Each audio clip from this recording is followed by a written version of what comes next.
What's going on, everybody? My name is Aiden, and welcome back to another video. Ladies and gentlemen, today is a Chicago Bulls at Philadelphia 76ers game reaction in which the Bulls did it again. Not only did they come back, but they did it with a sweet old dagger by Nikola Vucevic, as it was a game of two halves. Ultimately, we have to be realistic with the game as well, and I will get realistic with the game. But if you can't celebrate the Bulls coming back from 24 points down, stop Philadelphia from scoring for 6 straight minutes in the fourth quarter, and hits the dagger in the hearts of the Philadelphia 76ers team and fans, I don't know what to tell you. You must not be a fan of this team if you can't celebrate a performance like that, if you can't celebrate a win like that. Again, we'll get to the negatives. We'll get to the sustainability topic and all of that sort of stuff, right? But if you can't sit here and celebrate the Bulls being 6-1, undefeated at home, dagger, Nikola Vucevic, clutch three, he's only three of the night, in a comeback victory, you're not a Bulls fan to me. I don't know what to tell you, man. So I hope there's positive comments in the comment section of not only my video, but everybody else's, because my goodness, was this a tremendous comeback to watch and a tremendous second half performance as well. But before we get any further, if you liked the video and you want to see more from me, drop a like, drop a follow, and or subscribe if you are new, and let me know what you guys think about the Chicago Bulls, their game today, your player of the game, as we win this one 113 to 111. And altogether, what I could say is terrible first half, specifically the first quarter. Unbelievable second half. Unbelievable second half. And I kind of think Philadelphia shot themselves in the foot in many ways in this game, but that's their business. We got to take care of our own. And today we took care of our own. I really liked what Nikola Vucevic said at the end press conference when he end of the game interview. He basically kind of suggested that this team cannot go down 20 points every single game. You don't win games sustainably like that, but this is a game you can celebrate for the comeback, the grittiness, taking pride on the defensive end in that second half, and bit by bit, slowly, brick by brick in many ways, you were able to come back and win this sort of game. That is to be celebrated. And that second half was an unbelievable joy to watch.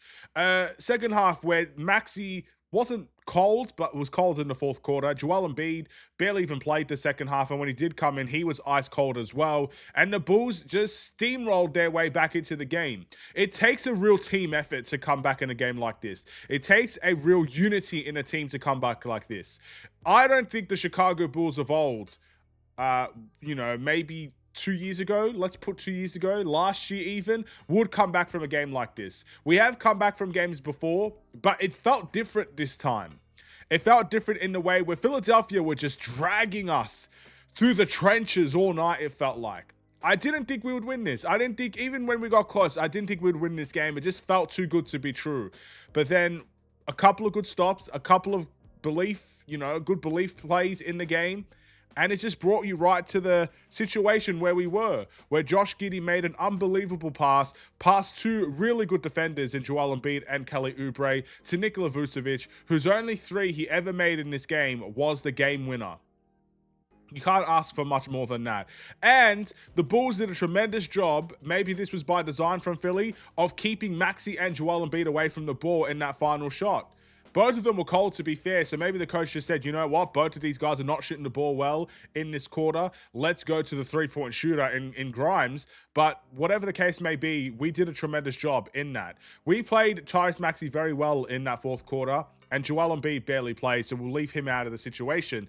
But that was a good effort. It was a good team display. You don't get performances like this from a team that isn't, I hit the mic. I always hit the mic when I make Bulls videos, but like this, joints connected. You don't get performances like that. You don't get comebacks like that. If it was any team that was down in the gutter, maybe 14th to 15th in the Eastern Conference, and they went down 24, they're losing by 40. You know what I mean? It takes a real effort to come back from a deficit like that, and the Bulls should give themselves credit. But we do need to talk about sustainability. That first half was atrocious.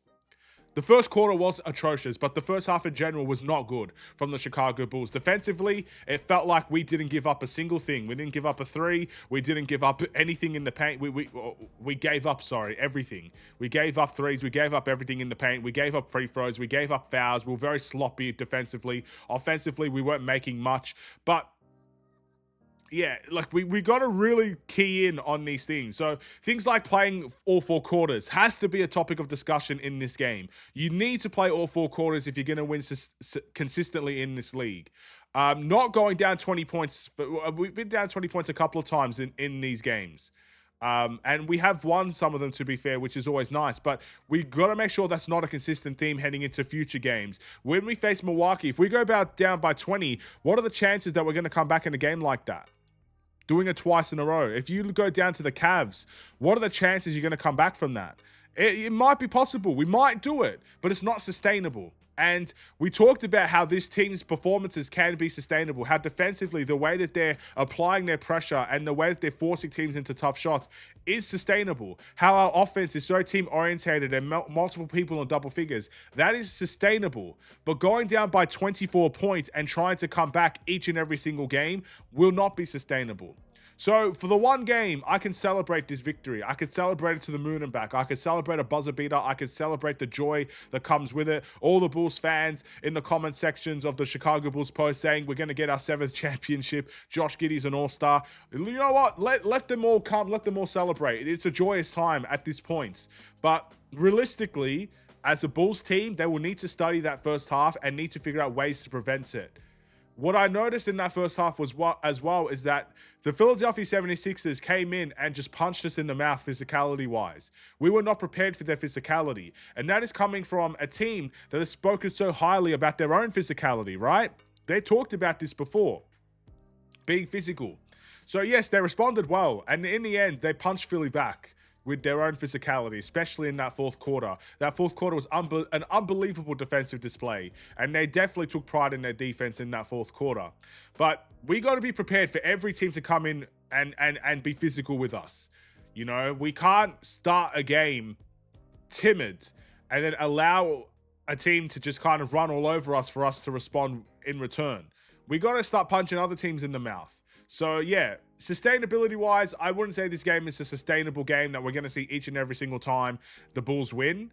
And we need to win in different ways for sure. But this is definitely something I can get on board with the second half. It was just a tremendous effort, a tremendous display. And we should be very happy, ladies and gentlemen. Let's talk about, I guess, in more ways than one, the individual performances here. I want to start with Isaac Okoro. 16 points, 5 assists, 2 rebounds.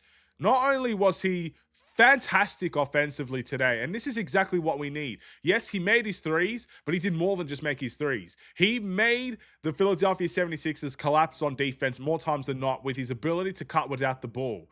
And because he's physical, the way that I view it at least, physical players meets physical players. If you're physical with a team, they're going to be physical with you back. That's how it should be. So because of how physical he was defensively, they were fouling the heck out of him. And as they should, because, you know, in return, defense and physicality, you're going to get it back. I think that's just how it's always been in the league.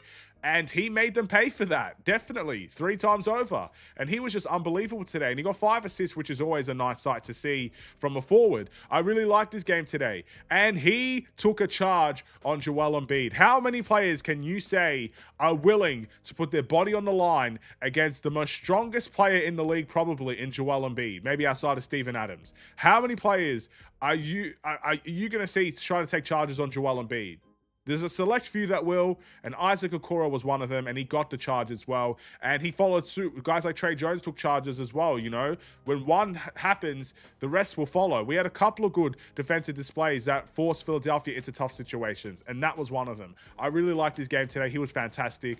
Matas Buzelis with a fantastic fourth quarter. He wasn't great altogether, but a fourth quarter that I could truly be happy with. And he had a big third quarter play where he got a block and a 3-point shot, pretty much in consecutive plays, which was fantastic. He had 10 points, 1 assist, 5 rebounds. Again, there's a bit of issues that he has to work through for sure.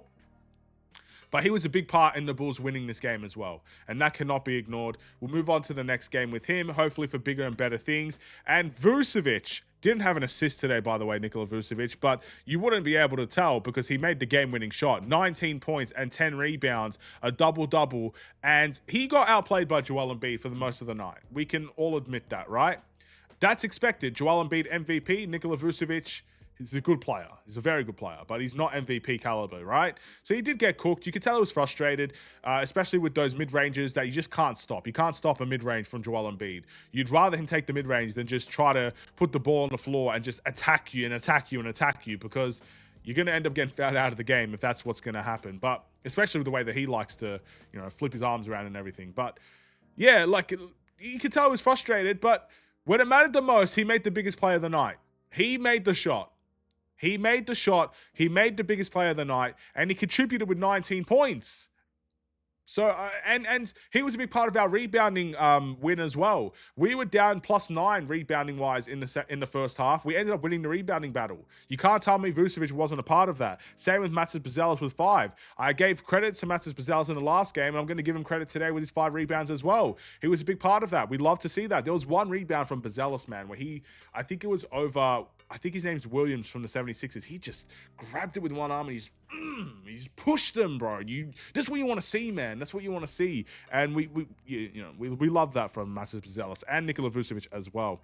Tre Jones, 8 points, 2 assists, 4 rebounds. A pretty typical night from Tre Jones. A lot of good, a lot of I would say situations where you felt like he just wasn't involved in the game, but very decent performance. Josh Giddey, 29 points, 12 assists.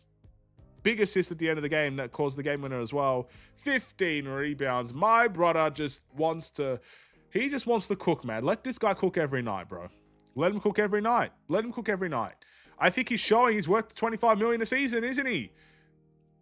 The Bulls did some good business there, didn't they? Can we give them credit for it now? Mid-level exception talks and all that. 30 million, 20 million, where they met in the middle. We actually got him. He's worth 30 million.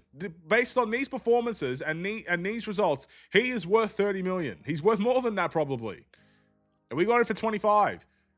Let's give the Bulls some credit where it's due for that. And let's give Josh Giddey credit for what he's doing. This is all-star level numbers. This is all-star starter level numbers that we're seeing. Not just all-star. We'll see. Hey, I'm not out here giving predictions, but maybe in the pudding there. Let's just continually move on from everything here. Like, there's a lot of things we could get to. Dalen Terry had 2 points. Wasn't a great game from him. Patrick Williams, 3 points, 2 assists, 2 rebounds. Arguably had one of the biggest plays in the night with that offensive rebound that led to free throws. But not a great game from Patrick Williams offensively. Defensively, I think he did very well. Kevin Huerter, fantastic. 12 points, 2 assists, 5 rebounds. Put the clamps on Williams as well, and he gave him a little bit of mouth when he got that block. Put the ball on the floor and got to the rim and made some layups. He made some threes as well, which is exactly what you need from him. Pretty much, I would say this is an amazing game from Kevin Huerter, considering what we needed out of that game. We needed his threes, and he gave them to us, so we love that. And then Jalen Smith with 14 points and 4 rebounds. I feel very sorry because he should have had more. There were a couple of offensive rebounds and tip-ins that he got that just weren't called. They called a foul before the tip-in. How are you calling a foul if someone hits his hand like this while he has the ball in his hands for a tip-in? He didn't even grab possession of the ball. He literally just tipped it in. How is that not an and one? It doesn't make sense. I wish Billy Donovan challenged that call because there's no way, shape, or form that's not an and one. If you guys know the play, you know the play. But Billy gave them a mouthful after that. He should have challenged the call. I don't know if he had a challenge or not, but he should have challenged it. It was disgusting, that call. And there are a lot of sequences like that happened across the night for us. Yeah, anyway, we'll move on from that. Great team play, great team performance. My player of the game is Josh Giddey. I'm going to leave here before I go on another hour rant about foul calls and whatnot and how, flopping and all this sort of thing is a big issue. I'm going to leave that alone. I don't want to talk about that. What matters the most is we got the win. Our next game is against Milwaukee. Can we do it again? But can we perform for all 4 quarters now in a big game in the NBA Cup against the rival? We'll see. Thank you for watching. I'll see you in the next one. Stay safe, stay healthy, and stay tuned for more. Take care. And peace.